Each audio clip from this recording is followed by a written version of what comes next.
ఏముందంటే ఒకటి. రెండవది సాగిల పడే అనుభవాన్ని గురించి మనం జ్ఞాపకం. పాస్టర్ గారు, సాగిల పడితేనే దేవుడు వింటాడా?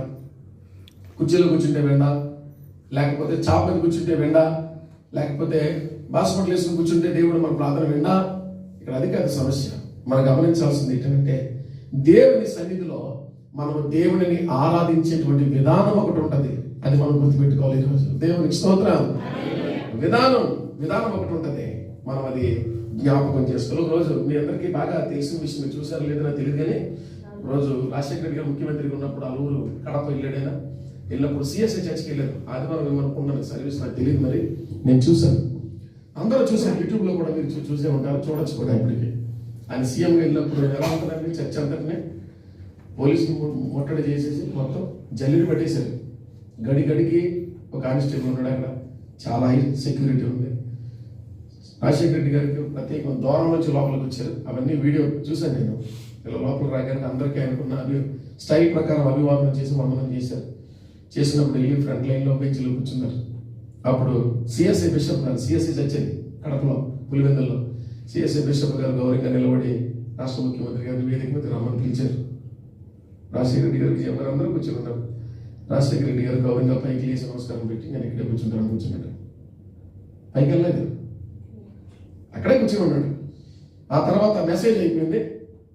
బిషప్ గారు లేచి నిలబడి ముఖ్యమంత్రి గారి కుటుంబం కోసం ప్రార్థన చేద్దామని, కానీ ఒక అడుగు పైకి లేచి ఒక అడుగు ఎదురుకు వచ్చి చేతులు కట్టుకుని చూడండి, ఎలాగైనా చేతులు కట్టుకుని జోడించి అలా నుంచి ప్రేయర్ అయిన తర్వాత వచ్చి ఆయన సిలువ వేసిన తర్వాత ఆయన వంగి నమస్కారం చేసి వెనక్కి వచ్చి అనుకున్న డోర్లోంచి నెమ్మదిగా బయటికి వెళ్ళిపోయి కాలు గేసేటప్పుడు కూడా ఆయన క్రమం ప్రకారం అందరితో పాటు వెళ్ళి కాలు గేసి వచ్చి, నేను చూశాను ఆ విషయాల గురించి చూశాను.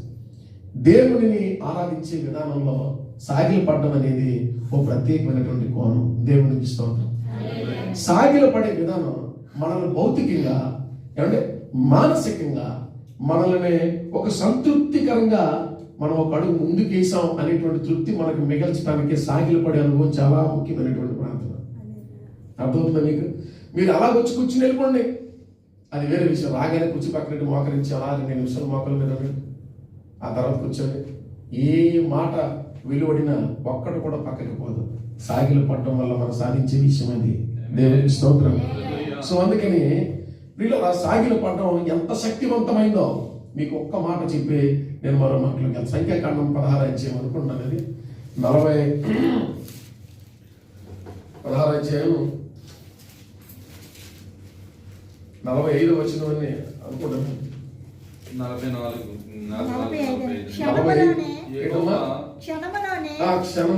నేను వారిని నశింపజేయుదునని మోషేకు సెలవీయగా వారు ఏం చేశారట? సాగిల పడ్డారు. దేవునికి స్తోత్రం. వీళ్ళని మీరు గమనించాల్సిన విషయం. పాస్టర్ గారు, మేమే సాగిల పడాలంటే ఎవరు సాగిల పడ్డారు? మోషే సాగిల పడ్డాడట, అహరోను సాగిల పడ్డాడు. ఏంటి సాగిల పడ్డం వల్ల సాధించింది ఏంటి? సాగిల పడ్డం అనేది ఒక స్ట్రక్చరా? సాగిల పడ్డం అనేది చర్చికి ఒక ప్రిన్సిపల్ పద్ధత? సాగిల పడ్డం అనేది డాక్టర్నల్ గా ఒక లూథరన్ గాని, ఒక బాప్టిస్ట్ గాని, ఒక పెంటెకోస్ట్ గాని, ఒక సిఎస్ఐ చర్చ్ గాని, ఇది డాక్టర్నల్ ఇష్యూవా? సాగిల పడ్డం అంటే అర్థం ఏంటి?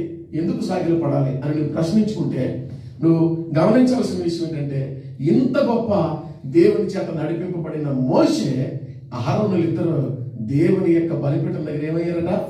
స్తోత్రం చెప్పండి. సంఘం ఏం చేయాలా? దేవుడి దగ్గర సాగిల పడాలి. సమర్పించుకుని దేవుని ఎదుట సాగిల పడి అనుభవంలోనికి నువ్వు వెళ్ళాలి. ఎంత కష్టపడి పని చేస్తారండి మీరు, డ్యూటీ చేస్తారండి. నిద్రపోయే ముందు దేవుడి దగ్గర ఏం చేయాలా? నిద్రకు ముందు సాగిల పడి అలవాటు చేసుకోండి. దేవుడి దగ్గర నిద్రకు ముందు సాగిల పడి చేతులెత్తి నువ్వు ఏం అడుగుతావో, ఎవరి కోసం పెడతావో మీరు గుర్తుపెట్టుకోండి. మీరు ఇందాక చెప్పారు కదా, ప్రార్థన ఏం మారుస్తుంది? పరిస్థితుల్ని మారుస్తుంది. పాస్టర్ ప్రార్థన పరిస్థితులు మారిస్తే మరి ఇన్ని హాస్పిటల్ ఎందుకండి, ఇంత పరిస్థితి ఎందుకని మీరు ప్రశ్నిస్తే జవాబు కూడా మీ దగ్గర ఉంటుంది. సాగిల పడి సమర్పణతో దేవుడి దగ్గర నిలబడిన వాడికి వీళ్ళ మీరు గమనించండి. ఒక హాస్పిటల్ ఫెయిల్ అయిపోతేమో, డ్రగ్స్ ఫెయిల్ అయిపోవచ్చు, పెద్ద డాక్టర్ గారు ఫెయిల్ అయిపోవచ్చేమో, కానీ దేవుడు ఎప్పుడు ఫెయిల్ అవ్వలేదు. దేవుడికి ఇష్టం. God never fails. మనం గుర్తుపెట్టుకోండి, దేవుడు ఎప్పుడు ఫెయిల్ అవ్వడం మీరు గుర్తుపెట్టుకోండి. మనం వేసుకున్న మందులు రివర్స్ అయిపోద్ది ఒక్కోసారి. అవునగా చెప్పండి, అయిపోద్దా? అయిపోద్ది. కొన్నిసార్లు ఎంత ఖర్చు పెట్టినా ప్రాణాలకి తిరిగి రావు. కరోనాలో ఎన్ని డబ్బులు ఖర్చు పెట్టాం? వచ్చారు వెనకేమన్నా? రాలేదు. కాబట్టి మనం గుర్తుపెట్టుకోవాలి. 16:40 ఈ 4వ అంశంలో ఏమనుంది? 45లో క్షణంలో నేను వారిని నాశనం ఎక్కడ ఉంది? దేవుడి నోట్లో మాట ఏమొచ్చింది? నాశనం ఎంత టైంలో పడుతుంది? క్షణంలో నేను వారి నాశనం చేసేస్తాను అని దేవుడు వార్నింగ్ ఇవ్వగానే, మీకు తెలుసు కదా, కోరాహు, దాతాను, అభిరాములు వీళ్ళందరూ మోషే మీద తిరుగుబాటు చేశారు. అప్పుడు నెరవేర్చి భూమి వారిని ఆ తర వంశాలన్నింటినీ మింగేసింది. ఆ తర్వాత జరిగే పరిణామం ఏంటంటే, మరలా మీరు 41 నుంచి మీరు చూసినప్పుడు మరలా జనుడు మోషే మీద, అహరోను మీద సనుక్కోవడం, మళ్ళీ సమర్పణ మానేశారు, సనుక్కోవడం మొదలెట్టారు. సనుగుడు వలన శాపానికి గురైపోతాం, సమర్పణ వలన దేవుని సన్నిధిలో నిలబడగలుగుతాం. దేవునికి స్తోత్రం కాదు. అందుకని అక్కడ ఏమంటే, మళ్ళా సనుక్కుంటుంటే దేవుడికి మళ్ళా కోపం వచ్చింది. అప్పుడు జరుగుతున్న పరిణామం ఇది. నేను మరలా వాళ్ళని క్షణంలో నాశనం చేస్తాను, మీరు ఈ ప్రాంగణం వదిలి బయటికి వెళ్ళిపోండగానే పారిపోయి ప్రాణాలు రక్షించుకోవడానికి ప్రయత్నం చేయకుండా ప్రజల ప్రాణాలకి క్షేమం కలగాలని సమర్పణ కలిగినటువంటి మోషే, అహరోనులు ఇద్దరు దేవుని ఎదుట సాగిల పడి వారి ప్రాణాలకి ఆ ఉప్పు కలగకుండా దేవుని పాదాలు పట్టుకుని దగ్గరికి వెళ్ళారు. దేవునికి స్తోత్రం. మీరు గమనించాల్సిన ఈ కాంటెక్స్ట్ లో చాలా అద్భుతమైన పరిస్థితి. ప్రేయర్ గురించి ఇక్కడ నేను చాలా విషయాలు తయారు చేశాను. దేవుని చెప్పినట్టు మరొకసారి మనం జ్ఞాపకం చేసుకుందాం. ఇక్కడ ఏంటంటే, మోషే చెప్పినట్లు 47వ వచనం, మోషే చెప్పినట్లు అహరోను వాటిని తీసుకుని సమాజం మధ్యకు పరిగెత్తుకుని పోయినప్పుడు తెగులు జనులలో మొదలెట్టిందా లేదా? దేవుడు చెప్తే అవుతుందమ్మా? అవుతుందా? స్టార్ట్ అయిపోయింది. తెగులు మొదలు పెట్టేసింది. కాగా అతడు ధూపం వేసి ఆ జనుల నిమిత్తం ప్రాయశ్చిత్తము చేశాడు. అతడు చచ్చిన వారికి బ్రతికిన వారికి మధ్యన నిలబడగా. దేవునికి స్తోత్రం. అంటే కొంతమంది చచ్చిపోయినప్పటికీ, కొంతమంది చచ్చిపోయారండి, చావు టకటక పడిపోతున్నారు. పడిపోతుంటే బలిపీఠం దగ్గరికి పోయి నిప్పులు తీసుకుని అగ్నిలో వేసి, ఏమండి ఆ నిప్పులు ఆ పొగని తీసుకొచ్చి ఆ ధూపాన్ని పట్టుకుని పరుగున చచ్చిపోతున్న మనుషుల మధ్య పరిగెట్టడం ఆహారం. దేవునికి స్తోత్రం కలుగును. అదే మనమైతే వెనక్కి తిరిగిపోతాం. మనం ఎక్కడ దాకా? పలుకుబడి ఉంటే పరిగెడుతూ ఆన్లైన్ టికెట్ బుక్ చేసుకుంటే డైరెక్ట్ ఎయిర్పోర్ట్కి వెళ్ళిపోతాం మనం. Am I correct or not? At the time of pandemic situation, corona, ఏం చేసాం మనం?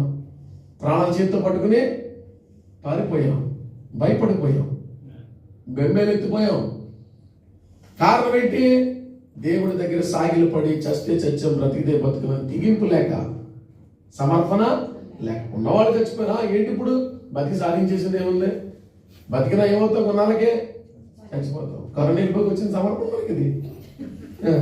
అంత ముందు రాలేదు మనకి ఇది.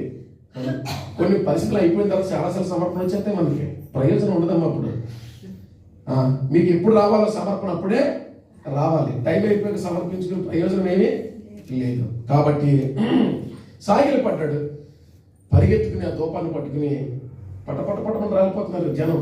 ఇశ్రాయేలు మళ్ళీ చచ్చిపోతున్నారు. వీళ్ళందరూ చచ్చిపోతే సమాజానికి మన సమాధానం చెప్పలేము. దేవుని దగ్గర సమర్పించుకున్నాం కదా, అహరోను నేను దేవుని దగ్గర కనిపెడతాను.